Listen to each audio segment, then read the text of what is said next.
Maxxxine is here. You know this. I've been very excited. This is eagerly anticipated, probably my most anticipated film of the entire summer. The third movie in Ty West's X, Pearl, Maxxxine trilogy has finally arrived. We're in the 80s. Hollywood is here. You and this girl that I'm talking to would love each other because Tell her I I just said what's had a up. whole I had a whole conversation this morning where she was trying to explain Maxxxine, Ah. the Maxxxine trilogy to me for 20 minutes, and I had to go. I had to go. I had this conversation already. I know what it's about. I haven't seen it. I know. Has she seen Maxxxine yet? I think she wants to see it because it just came out. Are you hollering? To her? We are. Okay. Am I hollering? Me and her? Yeah. About this? In general. Oh, we are boyfriend, girlfriend. My man. Hot dog. You dog. You dog. Hot dog. Getting it in. I got a horror girl. Yeah. Okay. So you got to take her to see Maxxxine. Yeah. I mean, she was raving about it this morning. So then why don't you have tickets already? Take her tonight. Hey, I got a surprise for you. And you say this. I got a surprise for you, honey bunch. No. You don't think so? Okay. All right. That's what I would do. Yeah. You got to get her tickets. You got to do these gestures. She's telling you this is what she wants. You show up. You got 2 tickets to the next screening of Maxxxine at your local AMC. She's going to be like, this is what a romantic gesture. Yeah, I know. It just feels like I have the same conversation twice now with everything that's horror related. That's all I wanted to. Well, let me tell you about this. Let me tell you about Yes. Maxxxine. Let me tell you about Maxxxine. Okay? Because like I said, I was very excited about this. I saw this movie X. I didn't know what to expect, right? Ty West writes and directs this movie X. Mia Goth is in it. Kid Cudi is in it. Jenna Ortega's in it, right? And I see this movie X, and I go, that was incredible. Why can't there be more movies like that? And right after X, at the end of the credits, they announced Pearl is coming, the prequel to X. A couple months later. Both of those movies came out, by the way, in 2022. X cost $1 million, made $15 million. Pearl cost $1 million, made $10 million. This is beautiful, right? I go see Pearl. I go, I liked Pearl even better than X. This is fantastic. And then at the end of Pearl, end credits again, coming soon, Maxxxine. And we're in 1980s Hollywood. I go, oh my God. For the last year and a half, 2 years, every morning I wake up, checking a day off the calendar. Is it time yet? Is Maxxxine here yet? Is Maxxxine here yet? These are big expectations. And this isn't always a good thing, to have your expectations this high. They can be disappointed, right? Of course. So, of course, as we've talked about maybe once or twice on the show, Pearl is the prequel to Maxxxine. I'm sorry. Well, technically, I guess yes, but Pearl was the prequel to X. Maxxxine picks up. So Maxxxine is the character in the film X. She survives this horrific pornographic weekend at this crazy farmhouse, and she escapes, leaving a plethora of murdered bodies behind her. And we don't know what happens next until we get here. Maxxxine picks up a few years later in the 1980s in Hollywood, where Maxxxine has made a great living for herself and has become a very famous adult film star. Nice. And is now looking, because this whole franchise is all about that just desire to be famous. What would you do to be famous? And now that Maxxxine has had this fame as an adult star, she's looking to mainstream herself. She's looking to, and we open the movie on her in an audition to get a role in a horror movie. Now I'm gonna do this without spoilers again, just to give people a chance to see it. But it's really interesting, and I had feelings throughout. I'm so attached to this trilogy just as a fan that it has a feel for it. Like X and Pearl. First of all, they were shot at the same time. They were both shot in New Zealand I think during the pandemic, at the same time. And yeah, definitely during the pandemic. And they're small movies, right? They're location-wise, it's confined. Cast-wise, it's confined. Like, that's why they cost $1 million. This is a much, much bigger movie, which you would come to expect. You've had those two successful ones. It's like, now it's time to cash in. It's time to invest. Right. What can we do if we had even more money? So while that's good, I guess bigger is better, you do start to have this feeling of, oh, but this isn't the same, right? This is a different vibe right away. There's lots of self-referential horror stuff. Like, there's a lot of, in this horror movie, there are many conversations about the fact that horror is not a serious genre. You're not going to be a mainstream star in a horror movie, that type of stuff, right? And they do a good job of capturing 1980s Hollywood, not like glamorous 80s Hollywood, but like gritty, crime-ridden 80s Hollywood. The Night Stalker, Richard Ramirez, is on the loose as all this is happening. And they not only keep that feel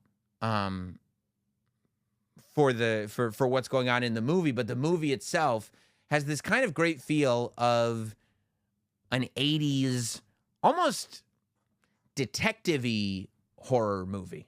There's clearly so much inspiration drawn from all these different character-based 80s movies, which I loved. The cast is also way bigger, right? The cast, not only do you have these big locations, you're going throughout Los Angeles, you're in Hollywood, you're on movie sets, you're doing all this.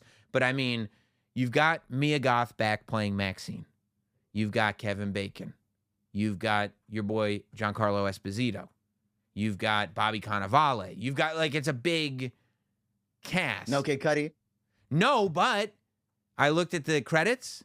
I think Kid Cudi died in, spoiler alert, in X. But that was from 2022. Okay. So, but he's a producer. So I don't know if he signed a deal early on, but Scott Mez Cudi is a producer on this movie. Giancarlo Esposito. Halsey is in this. Halsey, pop star Halsey, who puts on an accent that I don't know if the Halsey accent in this movie, but that's that's nitpicking. Okay, we're not here to nitpick. So I'm sitting there, right, and I'm watching, and I'm obviously having a great time. I'm loving the story. I'm loving what I'm seeing, and so much. And they're going through like backlots, right? So they're on a movie set. Because Maxxine is getting ready to film this horror movie.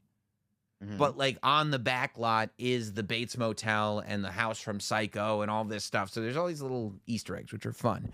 And as I'm watching, I'm wondering, as the movie's getting bigger, and I'm enjoying that there are stakes, meaning that the entire story that I'm seeing and the person who Maxxine is kind of all based on what she went through, what we learned about her in the first movie, and what she lived through in the first movie. Meaning, we get some backstory from the first movie, which plays a key part in this third movie.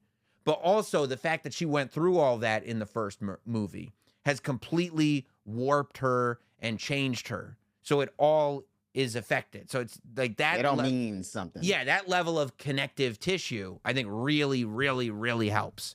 All that said, I'm watching, we're in probably the second act of the movie, and I've got a pretty good idea of where I think they're going. And as they start ending Act 2, I go, I don't dislike this, but I'm not sure it's going to hit. Because I said, if Ty West can stick this landing, he's got one of the greatest horror trilogies ever. I'm not sure that this Act 3 is going to hit. And then Act 3 started, and I might as well have gotten walloped over the head with a baseball bat. It hit so hard, I can't even tell you. Act 3 hit. And when the reveals start coming, and when the curtain starts getting pulled back, and you realize what's been going on this whole time, you're like, yes, this rules. And everything comes to this great climax, and it all connects. It's all related. It all counts. It's all part of one big story that has played itself out. And I was like, this is awesome.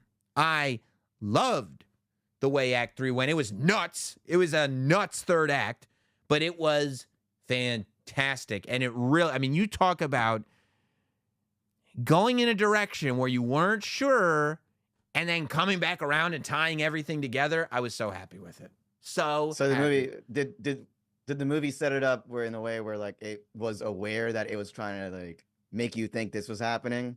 No, Like it was not necessarily. No. Okay. I felt like it was just something that I was doing, going like it wasn't like over the top, like, oh, I see where they're going. I was just like, oh, you know what? Based on this little line there and based on this little interaction there, I kind of think this is what's going to happen. Okay. But then it didn't. I was wrong, luckily, and something way better happened, and it really it hit hard. It was so good, and it also like leads you, like, you go through this whole fight, and I guess this goes back to some of the other movies I've talked about, like that I love when the idea of morality is kind of like, wait, should I be rooting for this person? Like, who is there a good guy and a bad guy here? Like, you realize at the end, like, this whole quest, this whole thing that we've been on, what we've all been rooting for with our protagonist, has been this sort of morally corrupt and bankrupt goal of just being famous. You know what I mean? Like a star. Right. This whole thing is being a star. And all we've learned throughout all three movies is how truly ugly that is. And like, it takes levels of not being a person, you know? And still, we want our star to win. We want our final girl to do it. And I love that sort of complicated nature of it. But yeah, man, I thought the ending stuck hard. I was real happy with it. I'm gonna have to sit with it in terms of where it ranks among the three. Because right now, Pearl is my favorite. But X is great, and Maxxxine was really, really good too. So, yeah. What are your initial raw rankings? I think it's Pearl, Maxxxine, X. I think. Okay. Right, but draw. The more I change. sit with Maxxxine, yeah, Maxxxine could be one of those things that I sit with it tonight, kind of sleep on it, kind of just like a lot of times, and that's why I don't like to do like right out of the theater reviews and stuff like that, because you want to sit with it. And I feel like there are even some movies that you're like, I don't know if I really even liked that. And if an hour later you're still thinking about it, it was good. Like there's actually something there that has crept in that you're not seeing. So that's Sometimes that's not the case. Sometimes you sit with it and you go like, screw that movie. Yeah. No, I think right now it's a close second to Pearl. But the more I sit with it, the more I'll be able to tell you an accurate reading. And like, I mean, who's better than Mia Goth? Between this trilogy and Infinity Pool, I mean, goated. Like, officially, Mia Goth is goated already. Isn't that amazing for her?